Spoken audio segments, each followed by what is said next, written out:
Dans le cadre du recrutement, de plus en plus d'entreprises cherchent des compétences douces, des soft skills. Mais il est aussi intéressant de se pencher sur les compétences douces déjà existantes dans l'organisation.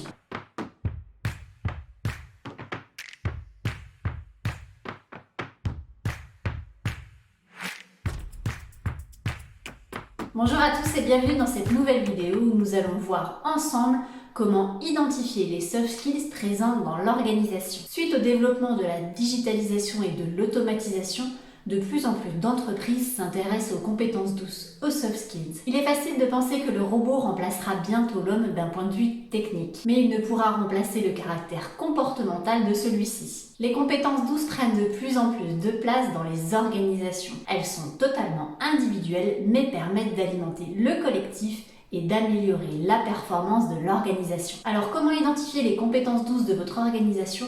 Eh bien pour cela, il est nécessaire d'analyser les postes de travail. En analysant les postes de travail, vous pourrez identifier quelles sont les compétences techniques, mais aussi quelles sont les compétences douces donc de l'organisation. Qu'il s'agisse de confiance, de créativité, de capacité à apprendre, il s'agit de compétences douces donc qui peuvent permettre à l'organisation de performer. Les compétences douces n'ont pas de classement, il n'y en a pas une meilleure qu'une autre.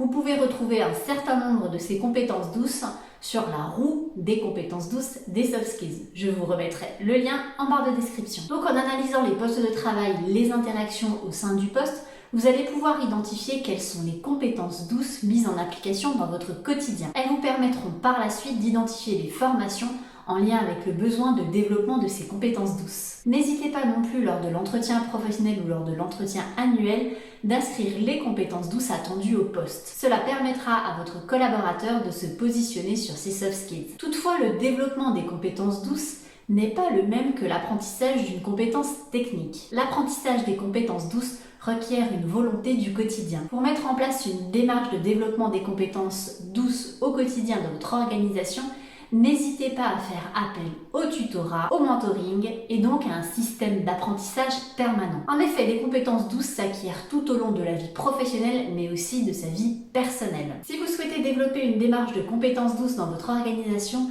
n'hésitez pas à montrer l'intérêt de développer ce type de compétences à vos collaborateurs. L'intérêt est donc professionnel mais aussi personnel. Je vous laisse donc identifier quelles sont les compétences douces de votre organisation. Si vous avez besoin d'un accompagnement complémentaire, n'hésitez pas à solliciter Istia Compétences et je vous dis à très vite pour une nouvelle vidéo.